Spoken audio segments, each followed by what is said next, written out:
Hey everyone, welcome to Live at Chance's house. And this is where it all happens. My name is Chance Munsterman, for those of you who just now jumped in and have never been to the show before. And tonight we've got a great episode for you. First of all, it is Operation Kindness Month. But more importantly than that, I got my good friend Max Billington on, and he is with the podcast, The Wolf and the Shepherd. Max, how you doing? I'm doing great, Chance. It's good to be here. Hey, I'm glad to have you. What's been going on in your music world? You've been plugging along for a long time, putting out some good music, and I know that you just had a new release that I know I want to talk to you a little bit about. But in this era now, in the streaming versus selling physical copies era, how is that now for the artist, for the singer-songwriter? What have you seen over those years that's been such a change? And tell me about that. So here's where it started for me, because when I first started writing, obviously I was a lot younger and just kind of learning my craft. And at the time I didn't even know it was a craft. It was just something I wanted to do. When I first learned how to play guitar, I wanted to meet chicks. That's what it was. Right. And, but then I just loved what I did. And then I had ideas and I was writing songs, and a lot of them, I've told this story before, is that I wrote 100 songs and 96 of them were horrible, And so around 1998, 1999, I recorded some of those songs and I put them out. Well, this was like, even the internet was still new. It wasn't even fully formed. Everyone still had an AOL account and they were thinking that, oh, I'm in a chat room and this is the coolest thing I've ever seen. Well, the first iteration of music of any kind that was online was literally a place called mp3.com. And it was later it was purchased by Broadcast Music, which ended up being swept up by Mark Cuban's company, but then ended up getting shut down for a little company called Napster. And mp3.com was the first fully non-commercial, non-label website where anyone who could create music could put it on. They had charts and you could sell your music. And the first taste of anything I ever got was I put a song on there, and it was one I thought was pretty good. And I don't know, in like a couple of days, I got an email or something and said, you might want to go check out the charts. You're number 6. And I'm like, well, whatever. That doesn't mean anything. Well, it does when there's 200,000 people a day going to the website. And it was the first time I'd ever done anything. And I actually sold quite a few singles. I didn't sell the album. I sold quite a few singles, and it was a lot. And it was all monetized. Like they hadn't figured out yet that, oh, well, we're going to keep 2% for ourselves while we're doing this. No one had any clue what the internet was going to be. And so they realized quickly that it was a money-making operation. And that's when the smart people came in and said, well, we got to shut this down and figure out how we can't have this. The artist can't get all the money. So,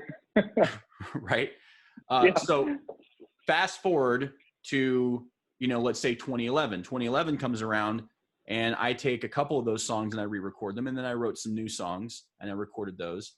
And at that time, all that was available, Spotify wasn't around yet. All that was available was Apple Music. And it was big because, even 9 years ago, the iPhone was just coming out. I think by that time it was maybe the 3GS or whatever it was. And, but I was able to, jump on board pretty quickly with a newer technology that no one knew about. So in 2011, I was able to go, hey, I got a song on iTunes. And everyone's like, what? How did you do that? And so that did a little something. Okay. But even then it was, all right, if you sell your song for 99 cents, you're going to get 79 cents. And I was like, oh, that's a pretty good deal. I can put my stuff on Apple Music and they're only going to take 20%. I was like, yeah, I'm totally down with that. I'm okay. And so I sold a few records that way. And so then I kind of went through a lull. I played in a band called Bad Karma. And I did that for about 15 years off and on, but for the last 10 years since I put that record out, I was concentrating on playing gigs and doing cover music and doing all this stuff. And I kind of put down the songwriting thing, even though I always liked doing it, but I just never quite had that connection with someone to go do something. And so a couple of years ago, I guess it's been almost 3 now, 2017, Bad Karma played sort of their final show. We did a big blowout. I got to play for Stan Lee of Marvel comic fame. Yes. And I played at his private event for a Comic-Con on New Year's Eve for 2017 going into 2018. I got Stan Lee signing, the drum head of our drummer's stuff. I mean, he came up on stage while we're doing the countdown. It was like, if you want to talk about a big bang going out for the band that I had been in for 15 years, we had just done it. I was like, you know what? I'm good now, right? Hey, that right there is tough to top. Yeah. So how are you going to top that show? Right. So we kind of left when we thought, well, we'll still get together now and again, but everyone at this point had side projects except me, and I wasn't doing anything. So the guitarist and I decided that we were going to kind of keep going, but we were going to do acoustic things. So we turned it from Bad Karma into Acoustic Karma. And it was like, all right, we're still going to play and just get out, because I still like doing that. But I started writing some songs, and I started just thinking about what I wanted to do. And I wrote a song in 2018 that I actually sat on. I sat on it for a reason, and I don't tell anyone about it. It's one of those things. I keep that to me. But I sat on it because I didn't think I wanted to release it. And I sat on it for almost a year. And I put it out at the beginning of this year. And the song's called Every Step. And it is it was cathartic for me. It's a hopeful song, and I just wanted to put it out. I could care less whether it had done anything or made any money. It wasn't about that. It was about just getting out the song and seeing if I could touch someone else's life like it made me feel. And it's since now gone on and done pretty well. It's done pretty successfully. I have a little over 180,000 streams of that song on Spotify. And that's great. Yeah, it is. But let's take the timeline now. mp3.com in 99. Everything I owned, everything I did, I probably only sold, I don't know, I might have sold 8,000 copies of that single, but multiply that times $1, So yeah, not bad, right? And then hey, that pays for some guitar strings and a new guitar and a few other things. Right. So nothing wrong with that. Let's realistically, I don't really care. I tell people I haven't made any money in music. It's not about that for me. But let's say I made $8,000 to $10,000 in 1999. In 2011, I put out some records on this new thing called iTunes that everyone's freaking out about. And I don't know, I sold, 1,000 singles at 79 cents. So I made like $800. Yeah, $800. Yeah. And then I got 180,000 listens from a single on Spotify, and I just got a royalty check from Spotify. I could even screenshot it to you right now. It literally came in yesterday. I'm getting a check for $87.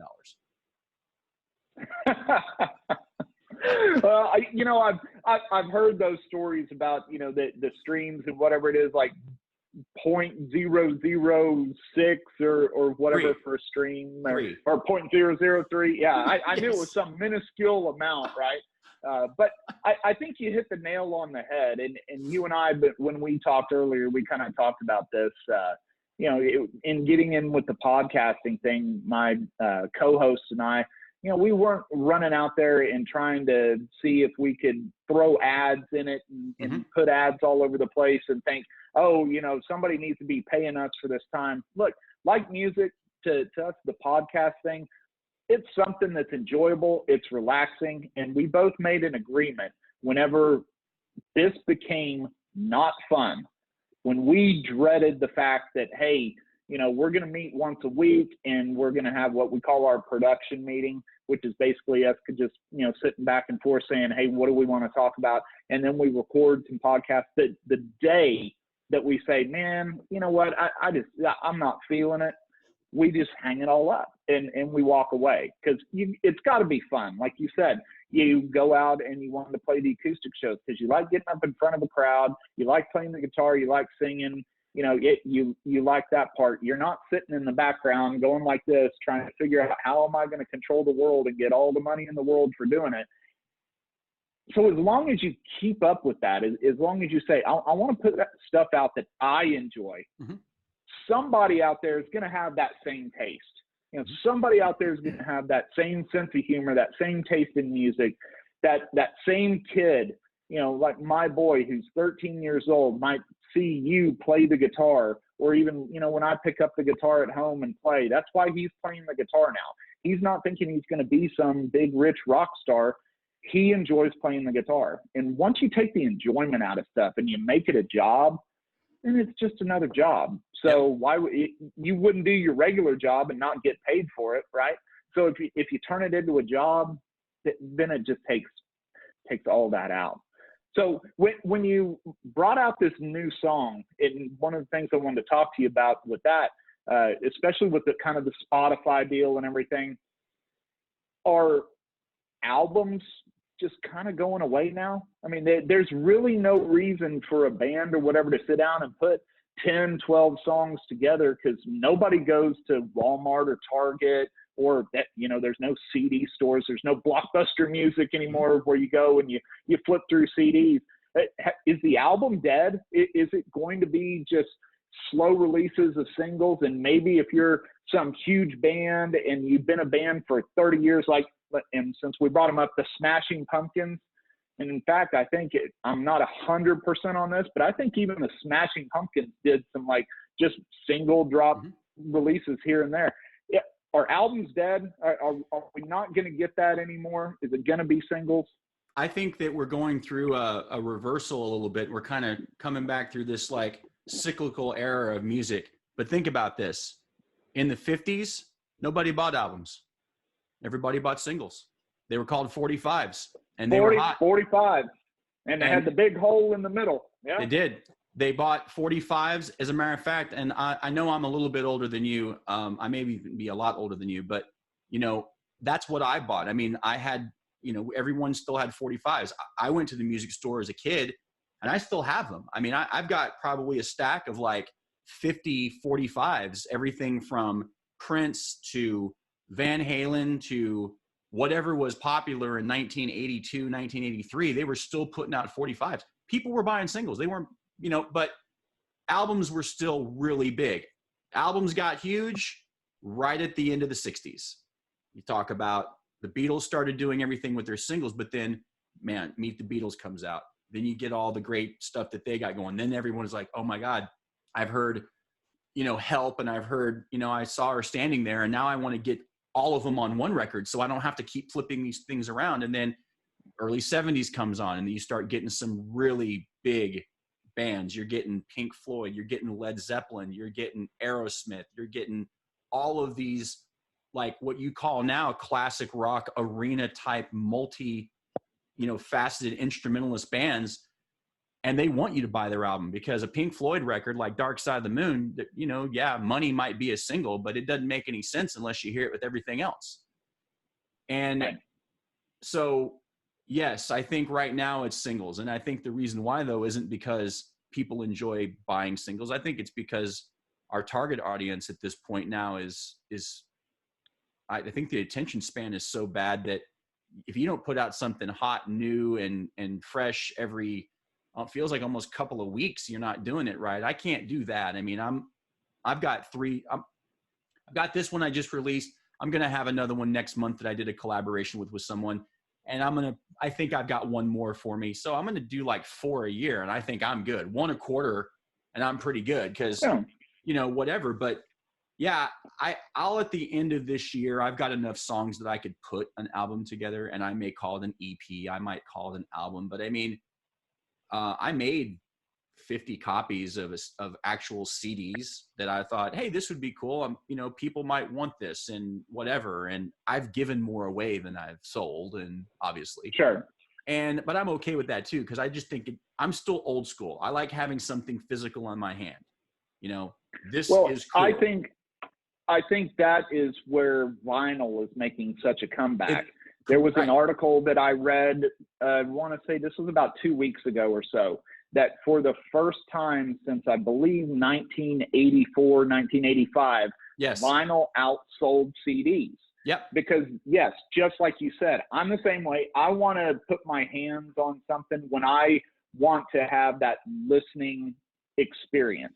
If I'm working on the computer, I'm just got my Spotify going, music's in the background, right? If I'm mowing the grass, I've got my phone in my pocket, I got my AirPods in, and I'm just listening to it because of the absolute convenience factor. But for those artists that, you know, really mean something to me, where I want to physically, tangibly hold something, I want to hear that crack when that needle hits the vinyl, and I want to watch that spin around, and yeah, I do want to get up off the couch and cuss just a little bit because I have to get up and flip the record over, or I get one of those that's too vinyl and it's like, okay, now I'm on side C because I got to get the second record out to, you know, keep listening to. But look, that should be part of the experience. And especially in this COVID world that we're living in now, you don't really have live music per se. I know you've got some of these drive-in shows, you've got some things like that. So the only real way to experience music and make it an experience rather just some background noise to me is vinyl. And the numbers are starting to speak for it. Mm-hmm. So I think the only way albums will survive is going back to the vinyl. I think CDs are going to become coasters. I don't think any of my kids even own any CDs. My oldest is 17 right now. I don't think she has a single CD. You know, yeah. She's got her Spotify account. She's got downloads that she's done off iTunes, and that's it. She doesn't really want CDs. She'd rather take that money and save it up for a concert ticket and go see them live. And it makes sense. At least Spotify, yeah, you know, your 0.003 cents or whatever, you can actually look at that in real time and say, hey, this song's been played 181,000 times. You could give me a CD and maybe that's my favorite song of all time and I play it 10 times a day, every day for the next 10 years, but you're not going to know if I played it once and threw it in the trash or I play it on repeat. Mm-hmm. And at least Spotify tells you, hey, people are listening to this. They care. It's not just I sold 50 CDs, so I just kind of forget about it after that. Well, let's have a listen to the new song. Okay, that sounds great.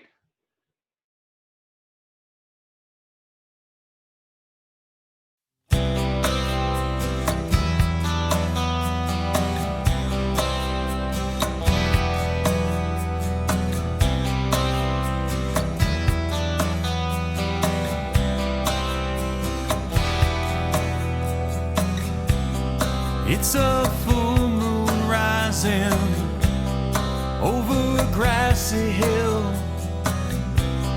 late one afternoon. The sun is so still, and the seagulls fly back from the mist. I'll let you go on. Mistakes are hard to live with. A choir of angels can be heard. Reminds me of your face. You were my angel. Now I'm sleeping with the devil. Come save my soul. The clouds will clear sometime and let the sun shine through. Oh, and the seagulls fly back from the mist. I'll let you go once. Mistakes are hard to live with, so I'll let you go. Come fly back to me. Bring my sunshine back. It's been so lonely, peeking through the clouds. Is that you saving my soul? And the seagulls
Man, that sounded great.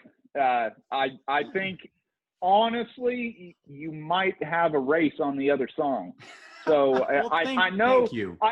I know this one just came out. Like you said, you just released it last week, right? So it's got some catching up to do because the other song had a head start. So in all fairness, maybe you need to look at those metrics as they go on. But, both great songs. Looking forward to what's coming next. And I always enjoy your music, Chance. And I appreciate you sharing that with everybody, both for, your listeners and my listeners as well. It's just absolutely great stuff. Great stuff, man. Thank you. To kind of shift gears, we were talking about when we had our kind of like pre-phone call before this of catching up, and we kind of got into it a little bit earlier about the karaoke days. I mean, I remember when you were doing the DJ thing and you were doing the karaoke hosting thing, lots of interesting nights that we had doing those shows. Two that came to mind for me was, I remember, of course, this is, the internet's still there, but it's not, in full-fledged. Like you say, it's still kind of the AOL days. I remember going in one night and telling you that Rage Against the Machine broke up, and you had not heard that news. So, I mean, in today's day and age with the internet and social media, if Rage Against the Machine would have announced today they broke up, you would have known about it within 45 seconds to a minute. Yep. But you had somehow went that whole day and didn't know that Rage Against the Machine broke up. Yep. You made a phone call or two and verified that it wasn't just Max making stuff up, because Max likes to make stuff up.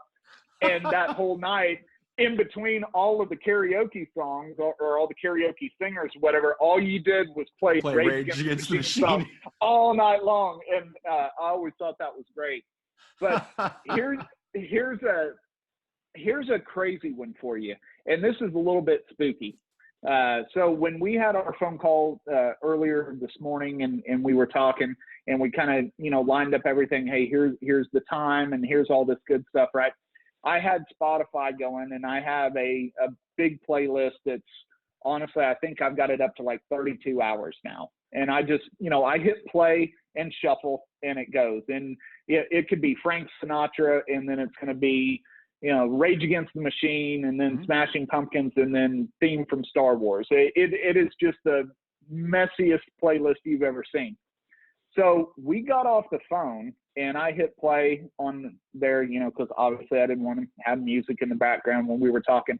Don't remember what song finished, but the very next song that came on was Banditos. And I remember the day of September 11th, you were hosting a karaoke show, and we went out that night. Kevin Mills and I were there, and you had lost some friends in the attacks, or I can't remember if you lost some or you were in fear that you had, and you played that song over and over and over again because of the line in the song, "Everybody knows this world is full of stupid people." And I just thought that was so eerie when we had talked, and the very next song in my playlist was that song. And I had to bring that up to you because it started playing, and I thought, you gotta be kidding me. Spotify's not that smart. They weren't hanging out with us 19 years ago when that happened. How did Spotify just all of a sudden play that song? So I do remember, you always hear about where were you at on September 11th. I mean, I remember that morning, obviously, where I was, but then that evening of saying, hey, we gotta go do something to get our minds off of this. And I was surprised that you were even there. A lot of places closed down, but there was something about just getting back to the normalcy of getting to do something that was normal that made you kind of forget about it. And I will never forget that night when you replaying that song over and over again. So, yeah. Like you said before, you and I go way back. I don't know if you even remember that or not, but you and I were together that day on September 11th. So I do remember that actually. And what's interesting is you brought something up that no one knows, because it's one of my favorite songs, just because I think it's a funny song and I think it's great. It's so poignant and it's just a good track. But about, I don't know, 3 months ago, I made a video of me playing it acoustically. And I did like 6 panels of, here's me, and here's me singing my backup, and here's me playing guitar, and here's me playing shaker, and here's me playing tambourine and doing some silly stuff because I like the song. But I've liked that song for a lot of reasons. And I actually do remember that. And that was a hard day for our entire nation. It was a hard day. And yeah, I was fearful for some people. My wife lived in New York for many years, and we kind of didn't have, we didn't know what was going on. We couldn't place it, and phone lines were out, and we were trying to get a hold of people, and it was important, and we had no idea what was going on. And so, yeah, I do remember that, and that's a great memory. Thank you for sharing that too, because sometimes we forget those moments, and it takes just a minute to reflect back and go, yep, that was a big deal, and here's why, and it meant something to me. And that's one more reason why, while we may not have been in contact for many years, you and me and all of we still have a kind of a core group of people that used to go to those things that, I'm still friends with a lot of them. Actually, all of them I'm still friends with. And we've had connections. We've had important connections. We've had big ones. We've had happy times. We've had sad times. We've shared, funny moments. We've shared drunk moments. We've shared a lot of stuff. And, yep. It's kind of amazing though, but how just our worlds intersect, but then they slowly drift away if you don't maintain and just kind of nurture those relationships. It's not on purpose. It's not, hey, I don't like this person anymore. It's our lives went a different way because we found something that was important to us. I got married. You got married. I got out of karaoke. You got into, your business. I got into my business. Everything that has evolved. And, this is another perfect example of why I love doing Live at Chance's house and why you probably love doing podcasting now. We have now just reconnected something where I'm glad that we did. I now have another person that's in my life that I remember and still have truly memorable moments with. And you just reminded me again why stuff like this is so very important. I agree. And even in this, COVID era that we're in right now, or people call it the new normal, which I truly hate that term, because I hope this isn't really normal. I hope this is the temporary, and we do truly get back to the normal. I don't want everything to be Zoom phone calls and, you never see anybody and you can't get together and it'd be like if you and I were in the same room, but because of everything going on, the first thing we'd probably want to do is shake hands. But then I hadn't seen you in a while. It's like, okay, well, is Chance shaking hands? And you're thinking, well, is Max shaking hands? And the bizarreness that's going on with the social interactions because of all this is kind of putting a hurt on things. But in the same respect, the one thing I think that has shown a benefit is there might not have been a time where you and I could have met up and said, hey, let's meet here for a drink, or, let's try to get together and chat. But it's very easy for us to go ahead and plug the computer in and click a link and, see each other face to face, even if it is through a camera, and catch up on old times. So I hope, honestly, with things like Zoom calls, podcasting, all that good stuff, that people are starting to make some more connections, maybe, rekindling some of those old friendships, or catching up with people and saying, and I hadn't thought about you in a while. What's been going on? What's new? And all that. Because I think a lot of people have already watched everything on Netflix. They've already watched everything on Hulu. And now it's find some new content to entertain myself and catch up with some people from the past and make some new friends. I hope to meet some new people through, your connections. I hope you meet some new people through mine. I hope there's people that are going to, listen to your new song, reach out to you and say, hey man, it might not have been for this podcast. I might not have even heard of you or heard this song, but it's a great song and all that good stuff. I think that's where we could look at one thing this whole COVID mess might drag us out as a better society. Even with that word of mouth, now it's that digital word of mouth, but people are saying, hey, there's some talented people out there. There's some funny people out there. There's some interesting stories out there. And there's some old conversations that I need to get into and do a little reminiscing and move forward with things like that. So hopefully that's the silver lining on the horrible gray cloud we're in. I couldn't agree more. And I appreciate the sentiment. And like I said, this is great. When you texted me a couple of weeks ago, I was like, hey man, I'm doing this thing. And, I mean, it actually made me feel good, and it made me kind of proud, because you're like, hey man, I see you're doing this thing. Hey, can you tell me kind of what you're doing and what's going on? And I'm like, yeah, man, it's great. And you're like, you want to do an interview? I'm like, yeah, man, that'd be awesome. Let's do it. It's, I wasn't expecting that. I was just, hey, we connected. And again, it's that fringe of people that, and you kind of always have them there, but then I don't want to use the word take advantage. It's the idea that you always have people that in your life, we have to take the time every once in a while to stop and go, damn it, I got to call that person. I got to call that friend. I got to call my brother, I got to call my parents, we get into it even with the closest people in our lives. We get into that stuff where we just forget, because we get so overwhelmed and consumed with what we're doing, because we feel like that's all we have. Yeah.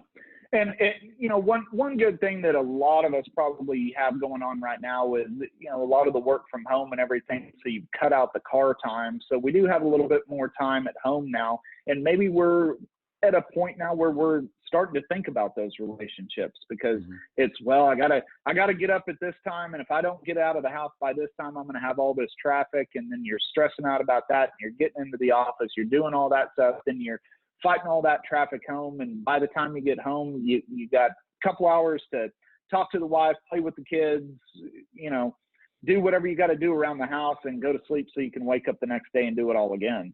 And now that we got a little bit more free time, now we're actually finding the stuff that's important. And relationships, talking about stuff, that's what's important. Yeah, absolutely. Well, I'll tell you what, why don't you tell me real quick where I know I can find The Wolf and the Shepherd on Spotify. Where else can I find you? Yeah, so we're on all the major podcast providers, Google Podcasts, Apple Podcasts, Spotify, of course, and all the other ancillary ones.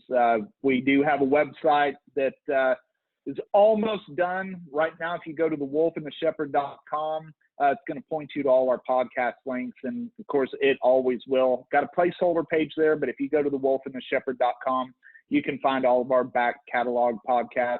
My co-host, who couldn't be with us tonight, he's going to be doing some blog posts on there and stuff. He's a much better writer than I am, and if for those that listen to this podcast all the time, like I said, he's away this week on what I call vacation, but what he would call holiday.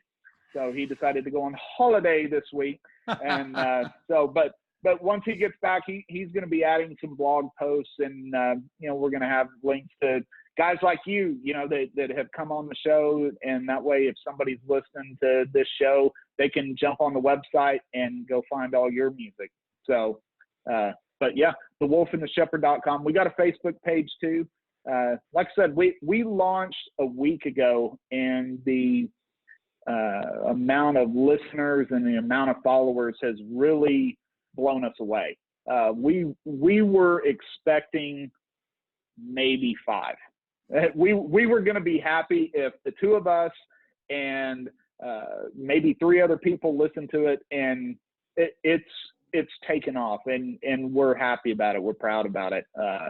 We really enjoy what we're doing, and we're happy that other people seem to be happy with it as well.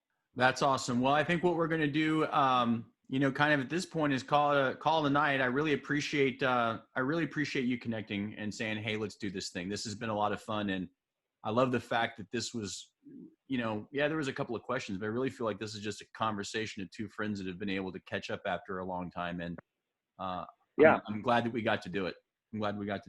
I most certainly am too. And I do feel that way as well. I mean, we did talk about some stuff, but it was some catching up, and that's great. And I hope whenever the next song comes out, you'll hit me up, and maybe we can do something like this again in the near future.